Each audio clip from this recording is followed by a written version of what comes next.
எனக்கு ரூம்ல கம்ஃபர்டபுளா இல்லைன்னு சொல்லல. வேற உன் கூட இங்க தனியா தங்குறது எனக்கு கம்ஃபர்டபுளா இல்லைன்னு சொன்னேன்.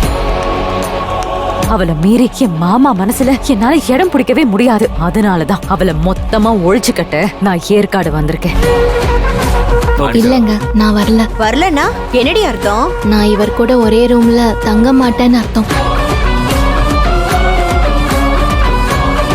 சிங்கப்பெண்ணே நாளை இரவு 9 மணிக்கு உங்கள் சன் டிவியில்.